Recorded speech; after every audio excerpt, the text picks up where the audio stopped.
Hello viewers, welcome to Night Folk channel. Today we have a match between Ramesh Babu Praggnanadhaa and Daniel Dubov from the World Blitz 2023.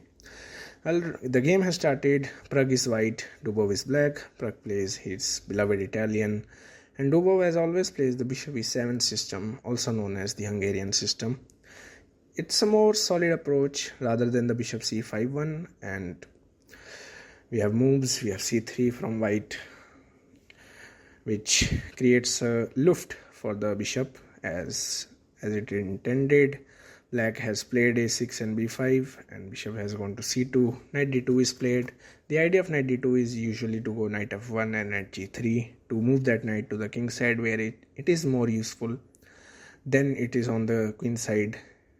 Dubov is thinking rook e8, bringing the rook in the game. Knight f1 as intended. h6 played by Dubov, which has quite a deep idea, I guess. h6 is useful when the knight comes on f5, and then you can play king s7 and g6 so that the s6 pawn is not attacked twice and cannot be captured. Prag plays h3, stop bishop g4. Dubov bring back the knight to the center by knight c6.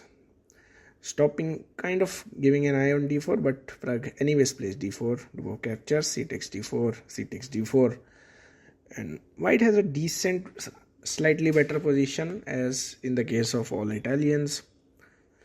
Central majority, good pawn structure, I guess.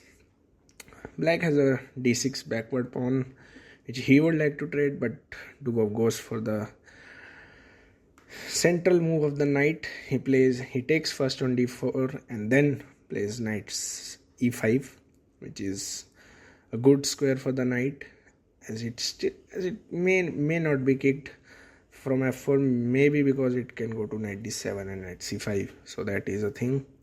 Prag is thinking, and bishop f4 is a good move here. f4 is also a good move. Then, but we have to think, like, what do we? It may weaken also the king, so that is the point, I guess. Prag is still thinking. Bishop f4 is played by Prag, which is a good move, and bishop e7, bringing the last piece into the game, as it should always be. Develop all the pieces and then see. And Prag plays knight f5 because now the bishop cannot capture on f5, so it's maybe a useful move. Rook c8, bringing the rook in the game, eyeing the rook on that c2 bishop, which is a very good bishop, and you cannot left it unattended. I guess rook c1 can be played here. Even bishop b3 can be played, so that to change the diagonal of the bishop b3 is played. Now a very good move and kind of a thematic move is a5, because what a5 does is it almost forces white to play a4, because without a4, if blacks get another move and he plays a4, then you actually kind of wasted two moves by playing bishop c2. So that is the point, I guess. Here Dubov will play a5.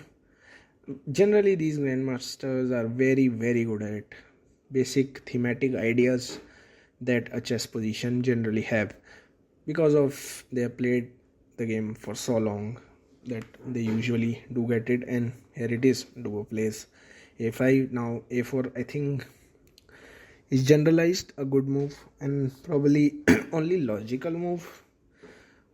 I think a3 can be also played, but it has to be either a3 or a4. Prag chooses a4. Then now I think b4 should be played, because taking is just bad, because then b takes a4, bishop takes a4. Rook is almost paralyzed. It has to go to e6, which is a problem. He played b4, and now rook c1, I think, bringing the other rook in the game. Prag plays queen d4. Interesting choice. I don't know what the queen is doing there, very honestly, but it's an interesting choice, centralizing the queen. It is looking now to more squares at least, so that is that. Now very good move is knight fd7, but somehow it hangs the d6 pawn. It's a tricky position, I guess. King s7, g6 can also be played here, which is also good.